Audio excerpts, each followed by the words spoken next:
creation. We are talking about creation as we know it.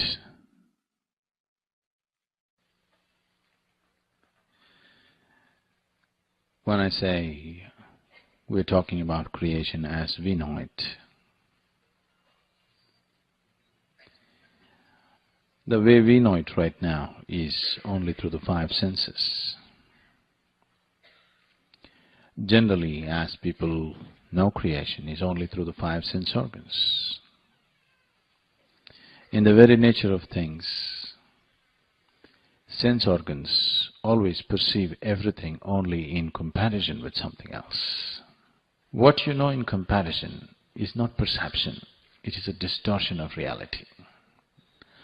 So what you perceive in comparison is useful for survival in a particular situation, but it is not sufficient to know creation the way it is. Today, the physical sciences, physics especially, is completely going off the rack, talking about things which doesn't seem like science, which seems so much like science fiction, not science anymore. They are talking about different dimensions of reality existing right here, which is not in your perception. This is something for ages we have been talking about, and the whole science of yoga is only about enhancing one's perception, because what you perceive is all you know. What you perceive is what you know. Rest is just your imagination. Without enhancing one's perception, trying to know the ways of the creation will only lead to all kinds of contradictory theories and confusions. One big manifestation of this is today the two most dominant theories which are dominating and guiding, which are guiding principles behind almost every fundamental research that's going on in physics is the general relativity and the quantum mechanics. One is describing the ways of the cosmos, another is describing or defining the ways of the atomic and the subatomic. But what is really freaking the scientists out is that the general theory of relativity and the quantum theory can never agree with each other. They're diametrically opposite to each other. Or in other words, your perception or your conception is that the atomic is working against the cosmic, or the cosmic is working against the atomic, which is just absurd. Because they are not different, and what you call as the atomic is the building block for the cosmic. There is no way they can work against each other. But now the two theories we have, that's what they suggest. And scientists are aware today that this cannot be true. So we spend a lot of time propounding theories where it takes another 50 years, 100 years for us to disprove it. This has been the way it's been going. This science has been useful because this science you can convert it into technology and make it useful in so many different ways. It is only for the value of technology that science has become valuable. I want you to differentiate between science and technology. Technology is the application part of it.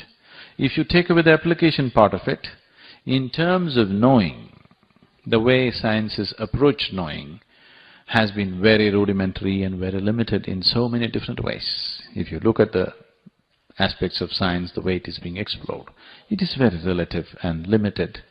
Only because of technology that comes out of this science, it has become very relevant, not otherwise.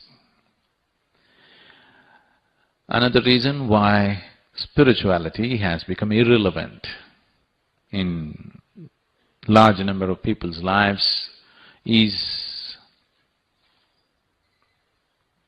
people who talked spirituality could not produce the necessary technology which will make a difference for people. They only talked about ultimate well-being, but such a thing never occurred to anybody. Because people could not make technology out of the spiritual sciences, the spiritual science became irrelevant. Because it is a subjective science and it needed a completely different kind of laboratory and a completely different kind of focus and perception, it became more and more irrelevant because people spoke of spirituality only as a philosophy.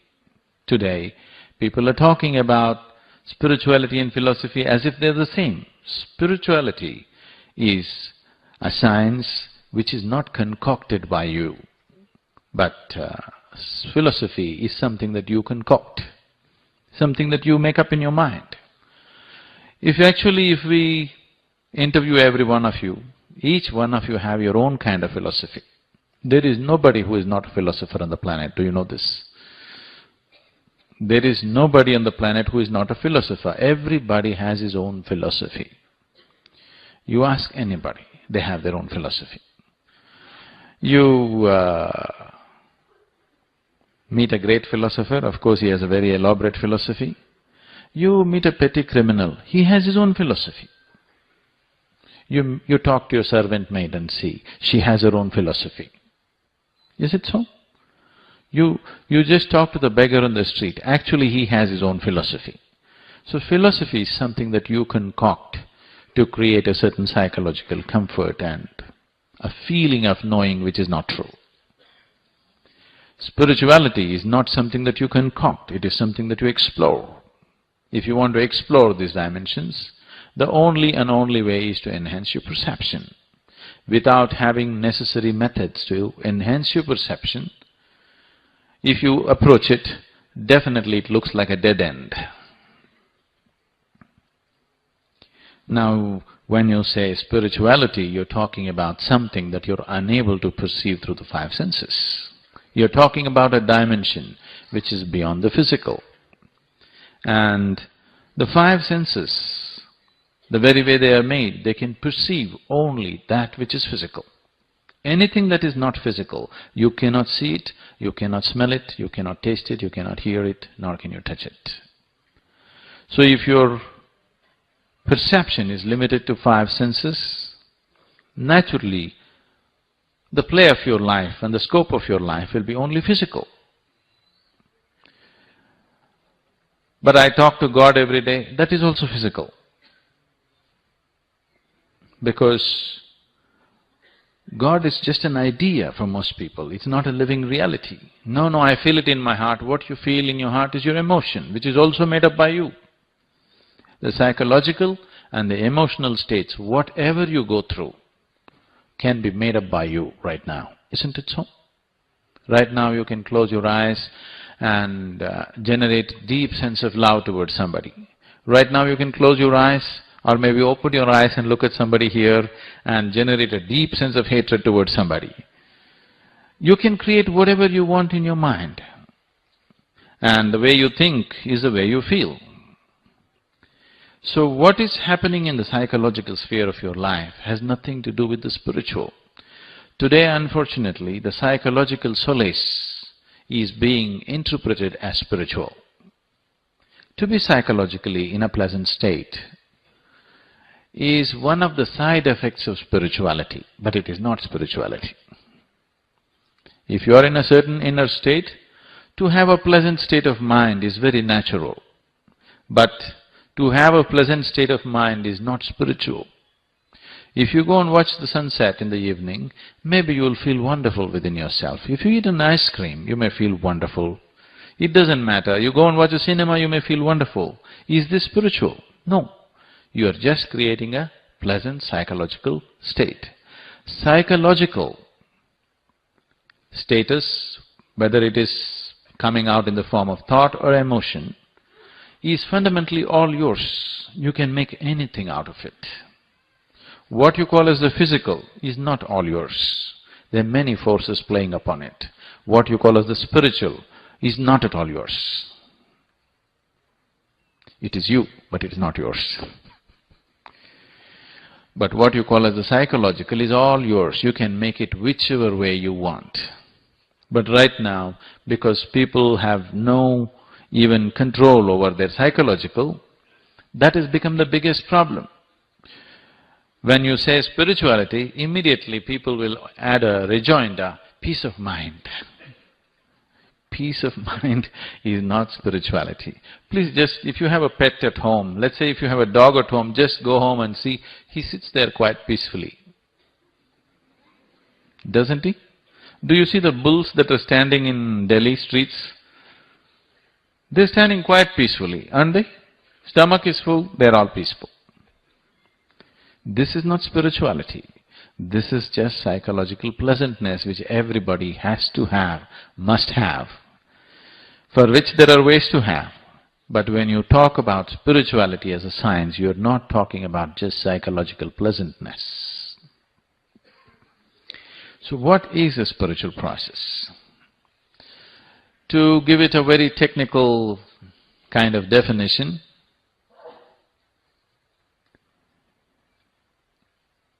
if your experience of life transcends the limitations of the physical, then we can say you're spiritual. Psychological is still physical. When I say still physical, see, for example, the microphone is physical. The electricity that is powering this is also physical. Maybe not so, so physical in terms of being able to see, but it is all… what is flowing through this wire is also physical, isn't it? And what is coming out of the speakers in the form of sound waves is also physical, isn't it so? Yes? Isn't it coming and hammering on your eardrums? So, what you call as thought is physical, what you call as emotion is physical. So the psychological is also belongs to the physical realm, but on a subtler space. So what we are looking at as spiritual is a dimension which is beyond the physical, which is the source of the physical. Now, the whole idea of creator has entered human mind only because of our contact with the creation. There was no creation, we wouldn't have thought of a creator, obviously. What is the most intimate part of creation that we know in our life is always this one. See, anything that you experience through the five senses is not happening outside, it's always happening inside, because the seat of your experience is within you, not outside of you. Right now you're looking at me, it makes you believe that I am here, but that's not true. Right now, as far as your experience is concerned, these lights are falling upon my body, reflecting, going into your lenses here and projecting an inverted image. You know all the story. So actually you're seeing me not here, but in your mind. You're hearing me also in your mind, not here, isn't it? Not where I speak, but where you perceive it within you. Every experience is within you because the seat of your experience is within you. So this level of perception is sufficient for survival. If survival is all we are seeking, this level of perception is sufficient. If you have started seeking the creator, then this level of perception is not enough. If you want to play in the creation, five senses are more than enough, you can live well. But now your life is not about living well, you want to know the very source of life. Now five senses are not sufficient perception, you need a different dimension of perception. Now this is the most intimate part of creation for you, because this is all you experience. Everything that you experience is only within this. If we have to look at it in terms of how this one has been happening to you. From the day you were born to this day, when you were born you were only this much, now you become this much. This did not happen with any external help. Maybe we gave the raw material from outside in the form of food, but the whole creation process is happening from inside. So what you refer to as the creator, definitely functioning from within you, isn't it? You see? There's a gender problem, but this is a language problem, I'm sorry. If I say, is the creator within you, is he there? There's a problem with the ladies. Is she there? Then there's problem. Is it there? That is also a problem. This is because the language is logical and language exists only between the two dualities. Now with this, you can't play spirituality because that which you call as spiritual is beyond that comparison. Because your sense organs always perceive everything in comparison, everything is dual. And without this duality, there is no survival. Survival is possible only if you learn to do and juggle the duality well. Only if you learn to do the right kind of circus with the duality, you survive well. If you do not know this circus, you cannot survive in this planet. But when you talk about that which is the source of creation, you're not talking about two, you're talking about one. So the gender becomes irrelevant, all your understanding of, logical understanding of life becomes irrelevant, and your perception through the senses becomes irrelevant. Now, if this is the way, then we should not try to think what it is, because if you try to think what it is, whatever we think only comes from what we already know. All our thought is functioning from the data that has already been fed into it. One cannot perceive the nature of the Creator by thinking about it.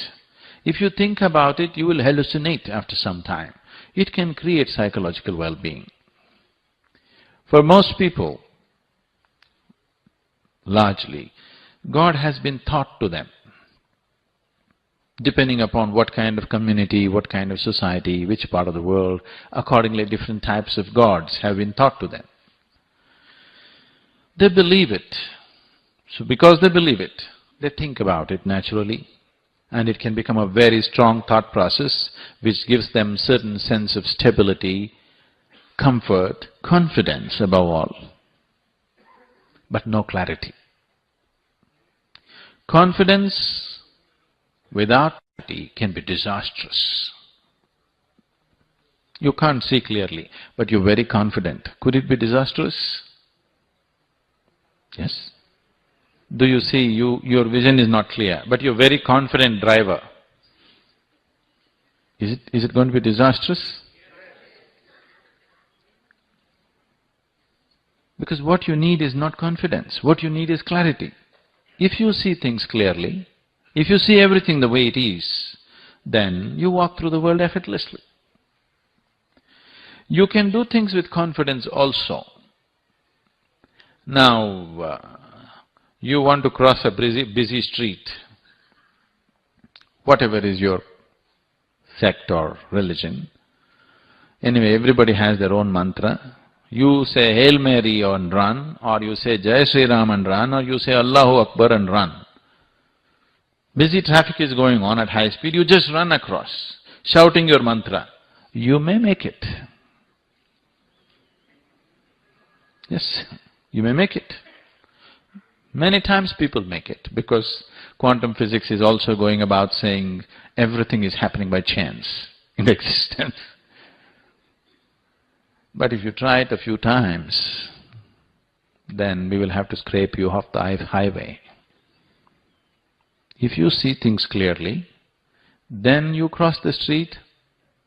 No confidence is needed, you simply cross the street. If you see everything clearly the way it is. So the same thing, if you want to cross the street from the physical to the spiritual, what is needed is not belief. What is needed is not confidence. What is needed is not imagination. What is needed is clarity. how to bring about this clarity is the only question. Instead of striving for clarity, people are always striving for confidence. God is holding my hand. You feel confident. It makes you very confident. And this confidence has destroyed the world in so many ways. So many ways. If you do something stupid today in your life, tonight your intelligence will bother you. Why did I do this? But if you believe in something 100% and you believe you're doing God's work or whatever, then you are utter confidence. Whatever nonsense you do, you have no regret at all. You can go on doing it with total confidence because God is endorsing your stupidity. So where is the need to hesitate about anything? No hesitation. But if you do something stupid by yourself, it definitely bothers you, isn't it? And that's the function of the intellect, that it has to bother you.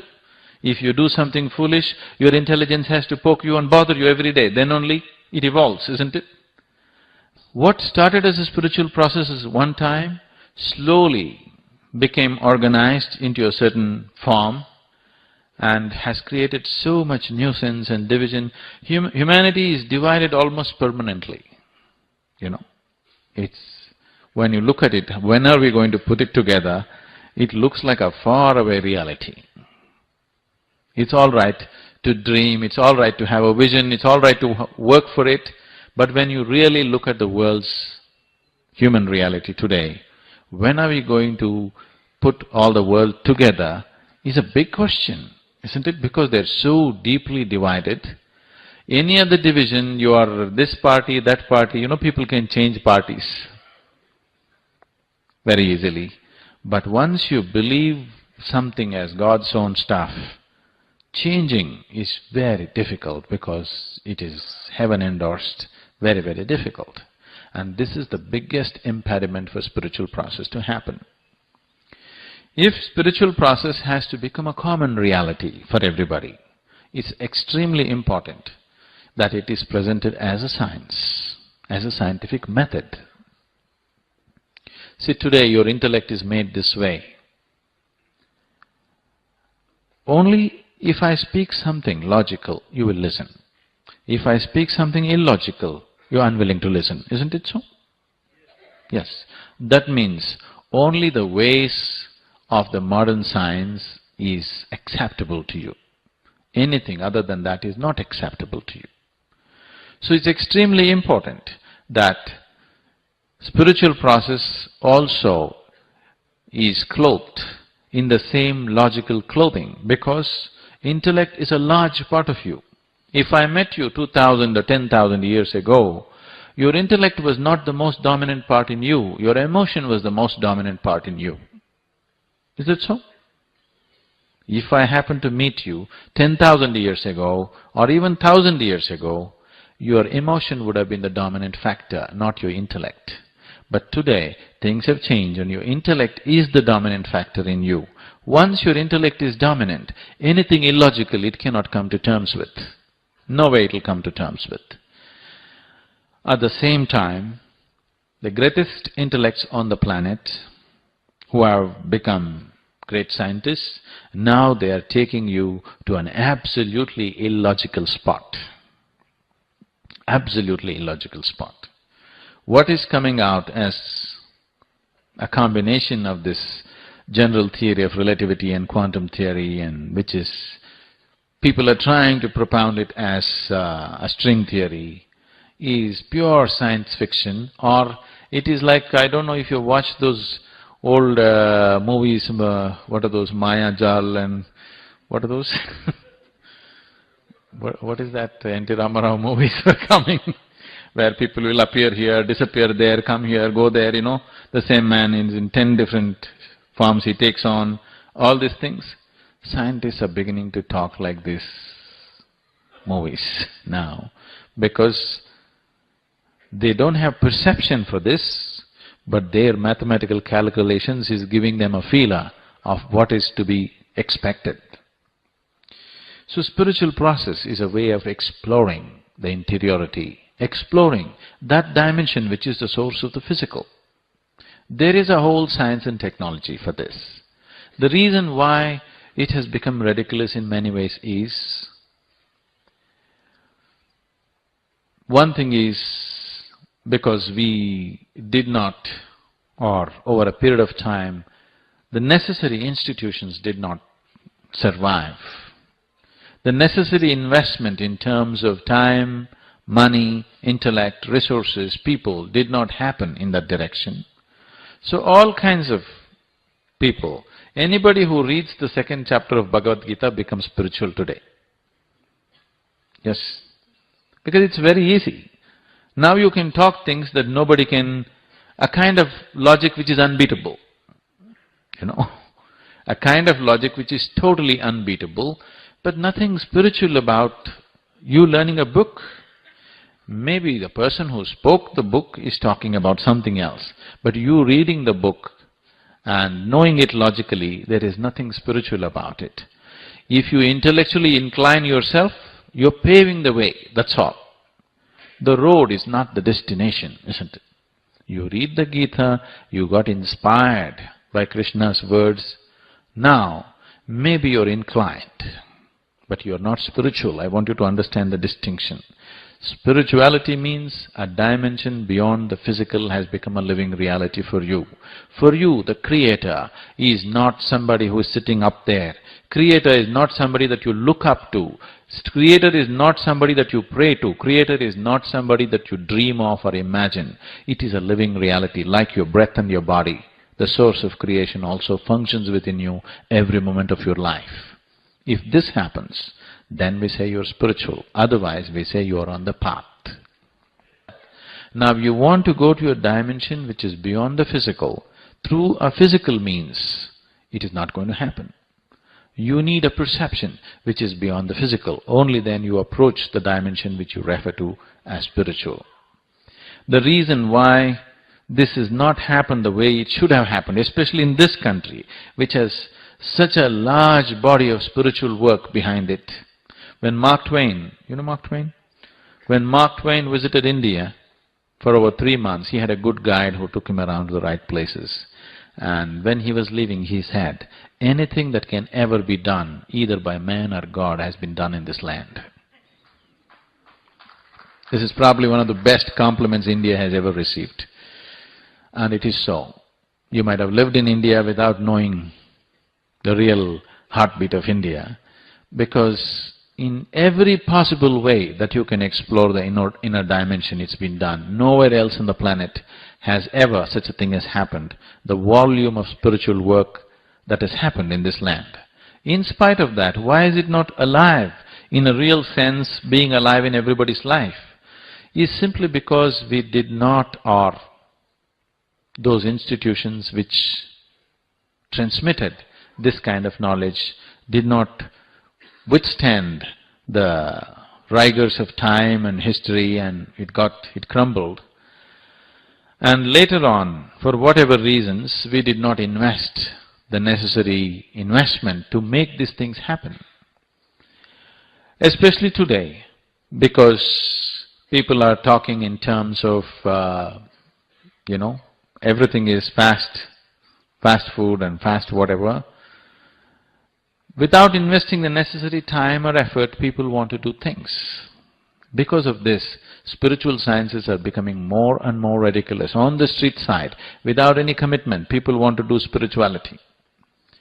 Because of this, because it became a commercial force by itself, because it became a product that could be sold and bought, it became loose. Because a subjective dimension cannot be approached without the necessary focus.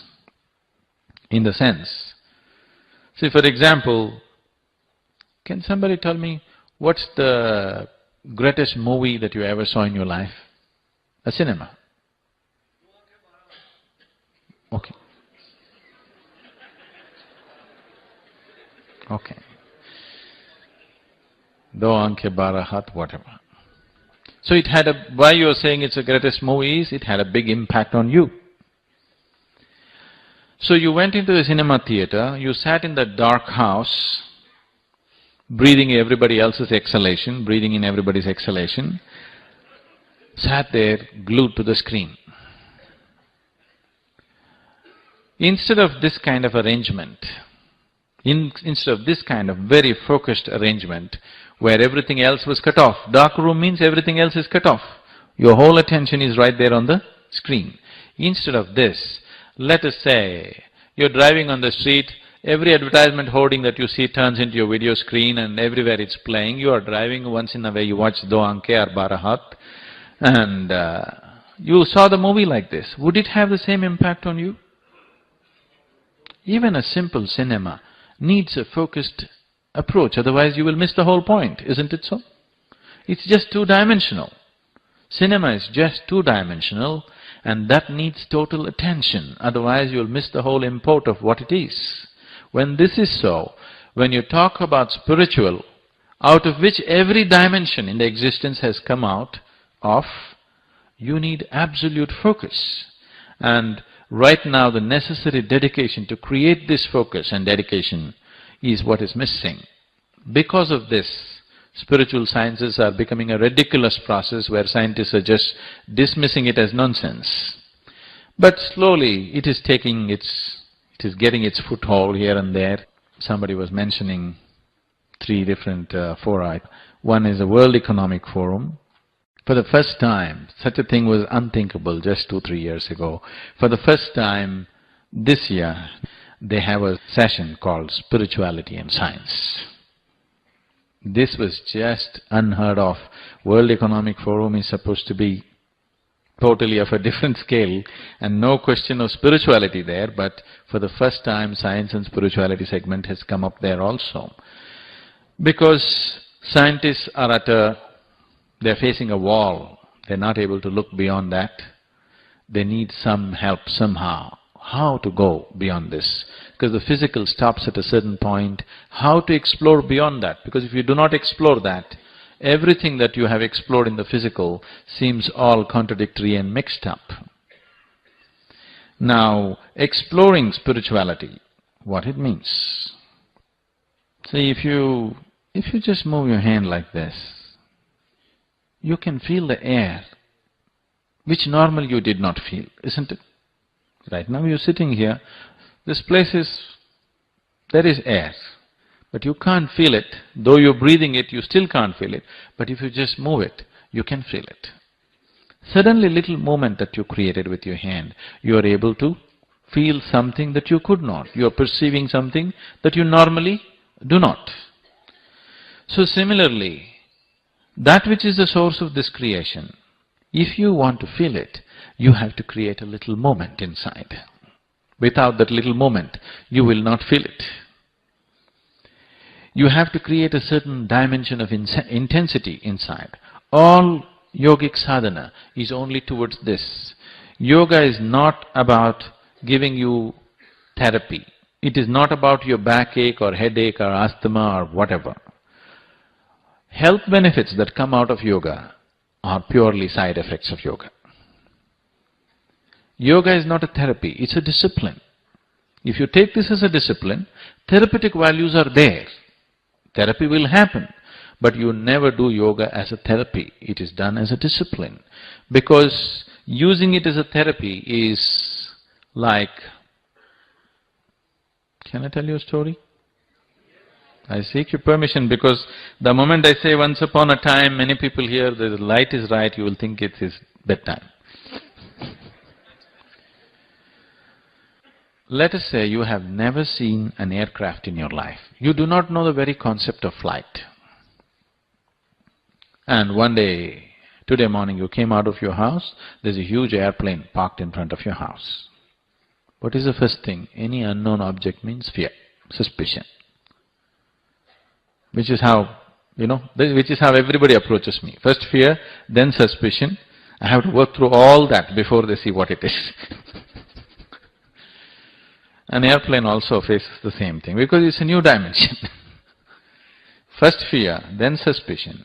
But then the braver lot of you go and by chance you opened the door and went inside. There you saw rows and rows of seats. So immediately your mind says, oh, this is a bus. The best bus we have ever seen, really wonderful. And then one of you got the engine roaring. Now you want to drive it. But these two ugly things, they're going to hit your buildings, lampposts and everything. You don't like it. So you thought this is a wonderful bus, but these two ugly appendages, so you decided to do a surgery and you chopped off these two wings and started driving this bus. You are very happy. You got a great bus. You're really happy. But somebody who knows what it means to fly, if he sees you driving an aircraft with chopped off wings, he will cry. So, that which can be a ladder to the divine, if you use it just to cure your backache, I'll feel like crying. But I am not belittling your backache. When you have backache, that is the biggest thing. Who cares about the divine when you have a backache? Even if God appears, you will only ask, backache should go, isn't it? Isn't it so? Body has that kind of power over you. Once your body is in pain or in some kind of distress, who is interested in God, heaven, enlightenment nonsense? The only thing that matters is, right now this problem should go because body has such a power over you. Once it begins to hurt, once it begins to cause some suffering to you, it dominates everything. So, spiritual sciences being used as therapy, no. Spiritual sciences should be propagated as a discipline. Therapy will happen. If you are well tuned within yourself, everything will function well in the system. That is a natural happening. But using parts of spirituality as a way to cure yourself of something or this or that, you will only complicate your life in so many different ways, because this broken up spirituality, this spirituality which people want to do in segments and just for a particular benefit, could complicate life in so many different ways. I will not go into that aspect, but now we are talking about an academy for spiritual sciences. It's extremely important that it is propagated in its holistic and subjective way, without the necessary subjectivity. Just the physicality of yoga, as it's generally happening in the West, is like a stillbirth. It's better not to get pregnant than to have stillbirth, isn't it? If health is all that people are seeking, I would say instead of doing yoga, just go play tennis, climb a mountain, take a walk, swim, it'll do better. I'm not saying yoga will not give you health, definitely it will. But I'm saying this is a ladder to the divine. It is a way of climbing up to the highest possibility within yourself. It is a way of approaching the Creator through the creation. Thank you very much. Sir, you have mentioned that yoga accentuates your perceptions, and through yoga you reach the Creator. That means those who do not learn or practice yoga cannot reach the Creator? Is that so? No, because there is nobody who is not practicing yoga. Everybody is practicing yoga haphazardly. When we say the word, when we use the word yoga, we are not talking about a particular practice. There is nothing in the existence which is not yoga. The word yoga means everything has become one. The word yoga means union. So it's a grand unification of the existence. When we say yoga, we are talking about a level of perception where you have seen everything as one. So, you're sitting here, this is a kind of yoga. Just being able to sit in one place is a kind of yoga, and that's what most of the yogis did, isn't it? Just sit in one place. You're breathing, this is another kind of yoga. But are you doing yoga systematically or are you doing it haphazardly? That's the only question. But you're doing some yoga, isn't it? Your heart is beating, it is a kind of yoga. But is it happening in the best possible way? That's the only question, isn't it? So, if I do not do yoga, does it mean to say, I have no possibility? No. Because yoga does not mean twisting your body or tying yourself up into knot, holding your breath or something like this. See, what you call as myself right now is only 4 fundamental realities: your body, your mind, your emotion, and the energies which make these things happen. So for these 4 fundamental aspects, we have 4 basic yogas. This is known as Jnana Yoga, Bhakti Yoga, Karma Yoga and Kriya Yoga. Jnana means yoga of intelligence. Bhakti means yoga of emotion or devotion. Karma means yoga of action. Kriya means yoga of transforming your energies. Is there anybody here who is not doing these yogas? All of you are doing it. To what extent is the only question, isn't it? So, now we are talking about approaching these 4 activities which you are anyway performing with better understanding, in a more systematic way.